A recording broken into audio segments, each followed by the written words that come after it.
Alors, comme j'avance petit à petit sur mon tuto, je vais vous montrer un petit peu l'avancée et une partie qui fera partie de ce tuto.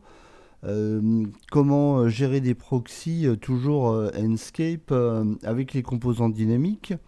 Alors, un petit exemple, si j'active ma balise 2D, et bien voilà, là on voit que j'ai deux tables avec des chaises. Si j'affiche la 3D, hop, j'affiche mes personnages sur les chaises. Et puis, ce qui est sympa, c'est par exemple, hop, je vais venir sélectionner mes personnages. Et puis, je vais faire une petite mise à jour. Oui, voilà, il fait la mise à jour. Bon, ça prend quelques secondes. Voilà, tout est redessiné. Et voilà, les personnages ont changé. Alors, si je désactive la 2D, voilà, c'est encore mieux.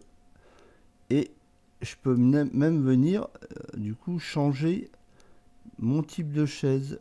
Alors, je vais mettre une chaise comme ceci, par exemple.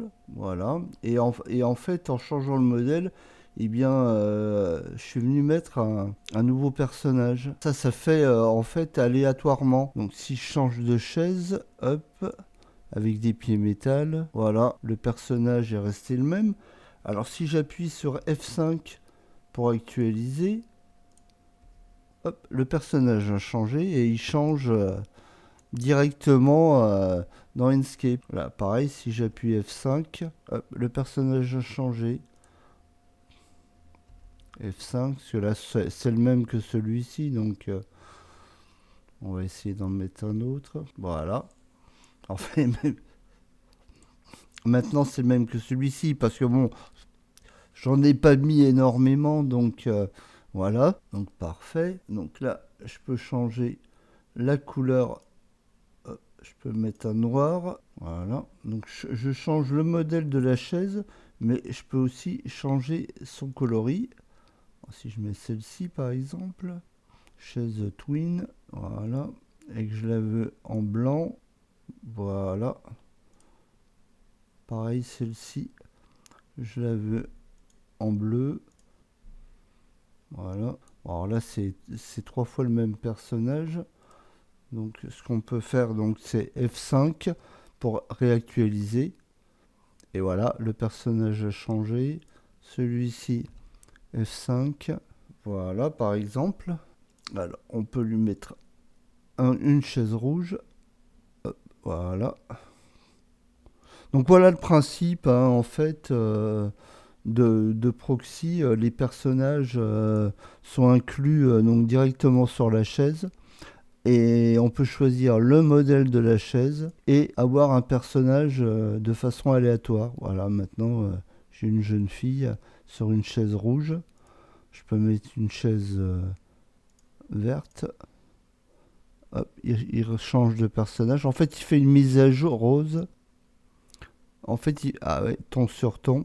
Il fait une mise à jour en fait du personnage à chaque fois que je vais changer de modèle de chaise. En fait. Voilà. Voilà, parfait. Et certaines fois, de façon aléatoire, il ne va pas mettre de personnage sur la chaise. Donc si je clique ici et que je la mets à jour avec F5, voilà, j'ai un personnage. Pareil, je peux faire avec celle-ci aussi, F5. Bon, là, il y en a pas, donc je refais une deuxième fois. Voilà. Alors là, ce sont les deux mêmes. Pas de chaise, pas de personnage sur la chaise. Et là, un autre. Alors effectivement, je me suis limité à 5 personnages, donc effectivement, sur l'ensemble, il y en aura toujours qui vont revenir en doublon, hein, ça c'est évident. Enfin voilà pour le principe. Donc le tuto à venir, ça avance bien et ça devrait sortir d'ici peu de temps. À bientôt.